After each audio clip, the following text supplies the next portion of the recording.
Baby shower కోసం decoration material అంతా purchase చేయడానికి మెయిన్ రోడ్ వెళ్ళామని చెప్పాను కదా. అప్పుడే డిఐవై చేయడానికి కూడా మెటీరియల్ తీసుకుందన్నాను కదా, ఇక్కడ అదే చేస్తుంది. సో దానికోసం అయితే ఒక కార్డ్బోర్డ్ కావాలి, అది కూడా చాలా స్ట్రాంగ్ ఉండేది. ఇల్లంతా వెతికాము, ఏం కనిపించలేదు.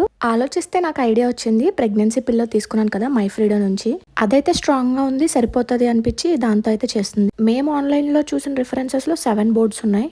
డిఐవై కాబట్టి మన ఇష్టం వచ్చినట్టు చేసుకోవచ్చు. అయితే ఈచ్ బోర్డ్కి ఆల్టర్నేట్ కలర్ యూస్ చేస్తాం కాబట్టి ఆడ్ నెంబర్ అయితే ఒక కలర్ ఎక్స్ట్రా అవుతుంది. బయాస్డ్గా ఉండకూడదని చెప్పి 8 బోర్డ్స్ అయితే చేసింది. హైట్ ఎంత ఉండాలి, లెంత్ ఎంత ఉండాలి, విడ్త్ ఎంత ఉండాలి అని అన్ని అవే స్కేల్ మెజర్మెంట్తో చేసుకుంది. ఏ పని చేసినా ఫుల్ కాన్సన్ట్రేషన్తో 100% ఎఫర్ట్స్ పెట్టి చేస్తుంది. ఇంకా వాటి మీద స్టిక్ చేయడానికి A4 షీట్స్ అయితే తీసుకున్నాం. చార్ట్ పేపర్స్ అనుకున్నాం కానీ ఎగ్జాక్ట్ కలర్స్ దొరుకుతాయి లేదా అని డౌట్తో A4 షీట్స్ తీసుకున్నాం. ఏం చేసినా ఇద్దరం డిస్కస్ చేసుకునే చేస్తాము, ఎలా స్టిక్ చేయాలి, ఎలా కట్ చేయాలి, ఎలా ఉంటే బాగుంది అది ఇది అని చెప్పి. సో ఫైనల్గా ఇలా అయితే రెడీ చేసిందనమాట. 4 బ్లూ 4 పింక్. ఇంట్లో ఇలా డిఐవైస్ అని ఏదో ఒకటి చేస్తుంది కాబట్టి వాటి రిలేటెడ్ మెటీరియల్ ఎప్పుడూ ఇంట్లో ఉంటుంది. కానీ ఎక్కడెక్కడ ఉంటాయో తెలీదు, అవన్నీ వెతికి ఇచ్చే బాధ్యత మటుకు నాది.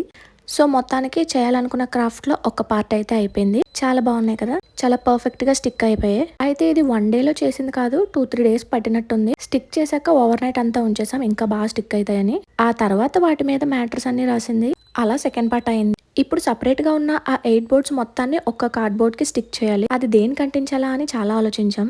సీమంతంకి వెల్కమ్ బోర్డ్ తీసుకొస్తారు కదా, దానికి పెడదామా అని అలా చాలా రకాలుగా ఆలోచిస్తే నేను పోర్టబుల్ టేబుల్ తీసుకున్నాను కదా బెడ్ మీద కూర్చున్నప్పుడు వర్క్ చేసుకోవడానికి. ఆ టేబుల్ వచ్చిన ప్యాకేజింగ్ కార్డ్బోర్డ్ ఉంది కదా, దాన్ని యూస్ చేద్దామని చెప్పేసి తీసాము. సో 2 సైడ్స్ ని కట్ చేసి ఇలా స్టిక్ చేసి ఇలాగా టై చేసుకున్నాం. సో ఇప్పుడు దీని మీద ఆ 8 బోర్డ్స్ పెట్టి ఎక్స్ట్రా లెంత్ అంతా కట్ చేసేసింది. స్టిఫ్ గా ఉందా లేదా అని చెక్ చేసుకున్నాం, స్టిఫ్ గానే ఉంది.